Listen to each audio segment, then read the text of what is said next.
প্রিয় দর্শক, ইসলামী যুব আন্দোলন বাংলাদেশের 10ম প্রতিষ্ঠাবার্ষিকী উপলক্ষে কেন্দ্রীয় সভাপতির গুরুত্বপূর্ণ বক্তব্য। পুরো ভিডিওটি দেখুন এবং বেশি বেশি শেয়ার করুন।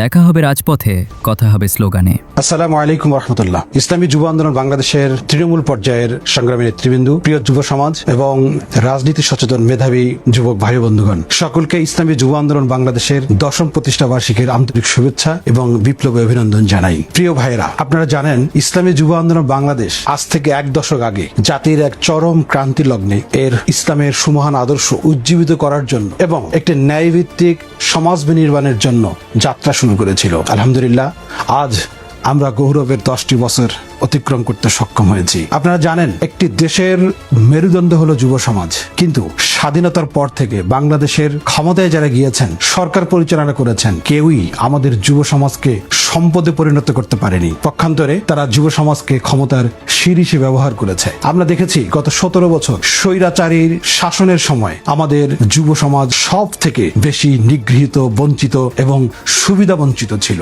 একটি দেশের মেরুদণ্ড হলো যুব সমাজ। বাংলাদেশের ইতিহাসে যুব সমাজের ভূমিকা চিরকাল স্বর্ণাক্ষরে লেখা থাকবে, কারণ যুব সমাজ হলো পরিবর্তনের মূল চাবিকাঠি। যে কোনো দেশ তার যুব সমাজকে যতটা মূল্যায়িত করেছে, সেই দেশ তত দ্রুত ইতিহাসের পাতায় নাম লিখেছে, উন্নতির চরম শীর্ষে পৌঁছে গেছে। কিন্তু দুঃখজনক বাস্তবতা হলো আমাদের এই সুজলা সফলা শস্য শ্যামলার প্রিয় বাংলাদেশ স্বাধীনতার পর থেকে আজ পর্যন্ত যারাই ক্ষমতায় গিয়েছে, আমাদের যুব সমাজকে ক্ষমতার সিঁড়ি হিসেবে ব্যবহার করেই ক্ষান্ত হয়নি, আমাদের যুব সমাজের নৈতিকতার কোমরকে ভেঙে দিয়েছে।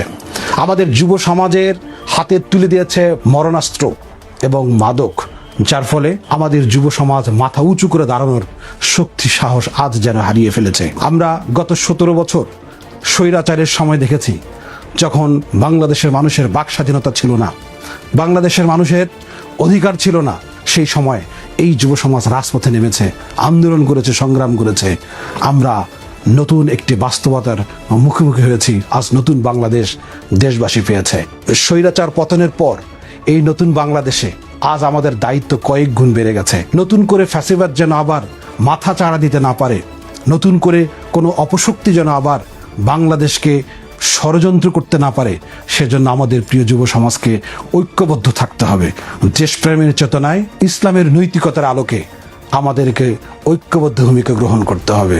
ভাই বন্ধুগণ, আজ এই 10ম প্রতিষ্ঠা বার্ষিকীতে আমরা আমাদের সংগঠনের সকল পর্যায়ের দায়িত্বশীলকে আমাদের কার্যক্রমকে স্মরণীয় করে রাখতে আমরা এক গুচ্ছ কর্মসূচি ঘোষণা করছি। ইসলামী যুব আন্দোলন বাংলাদেশকে যারা ধারণ করেন, ভালোবাসেন, সকলকে আহ্বান জানাচ্ছে, আসুন আমরা এই কর্মসূচিগুলো উদযাপনের মধ্য দিয়ে আমরা দেশবাসীকে পুরো বিশ্বব্যাপী ইসলামের সৌন্দর্য, ইসলামী যুব আন্দোলন বাংলাদেশের বার্তা পৌঁছে দিই। নাম্বার 1, দেশব্যাপী বৃক্ষরোপণ কর্মসূচি। আমরা 1 থেকে 31 জুলাই সারা দেশব্যাপী সর্বস্তরের জনশক্তি কমপক্ষে 2টি করে ফলদ এবং বনজ গাছ আমরা রোপণ করব ইনশাআল্লাহ। নাম্বার 2, পরিবেশ এবং পুষ্টির ভারসাম্য রক্ষায় সারা দেশব্যাপী আমরা মৎস্য পোনা অবমুক্ত কার্যক্রম পরিচালনা করব। নাম্বার 3, মোটরসাইকেল শোভাযাত্রা। দেশব্যাপী থানা ও ইউনিয়নে যুব জাগরণ সৃষ্টির লক্ষ্যে একযোগে মোটরসাইকেল শোভাযাত্রা বা র্যালি আমরা উদযাপন করব। নাম্বার 4, যুব জামায়াত জেলা ও মহানগর পর্যায়ে বিশেষ যুব জামায়াত এবং বর্ণাঢ্য র্যালির আয়োজন করতে হবে। নাম্বার 5, আমরা ফ্যাসিবাদ প্রতিরোধ দিবস উপলক্ষে 19 জুলাই রাজধানীতে একটি গোলটেবিল বৈঠকের আয়োজন করব ইনশাআল্লাহ। এবং নাম্বার 6, ঢাকায় যুব জামায়াত আগামী 24 জুলাই রাজধানীর ঢাকায় 10ম প্রতিষ্ঠা বার্ষিকী উপলক্ষে বিশাল যুব জামায়াত অনুষ্ঠিত হবে ইনশাআল্লাহ। এবং একই দিন আমরা একটি চিকিৎসা ক্যাম্প করব, যার মাধ্যমে বাংলাদেশ থেকে বাছাইকৃত ছানি পড়া রোগীদের জন্য আমরা চিকিৎসা ক্যাম্প করব এবং বাছাই করে তাদের ছানি অপারেশনের ব্যবস্থা করব। নাম্বার 8, সংগঠনের সকল স্তরের সাবেক দায়িত্বের সাথে মত বিনিময় করে আমরা নতুন বাংলাদেশকে সুসংহত রাখবার জন্য আমরা মতবিনিময় সভার আয়োজন করব। প্রিয় ভাইয়েরা, আসুন এই কর্মসূচিকে সফল করার মাধ্যমে আমরা প্রমাণ করি ইসলামী যুব আন্দোলন শুধু রাজপথের আন্দোলন নয়, বরং সমাজ গঠন, মানবিক সেবায় অগ্রগামী এক কাফেলা।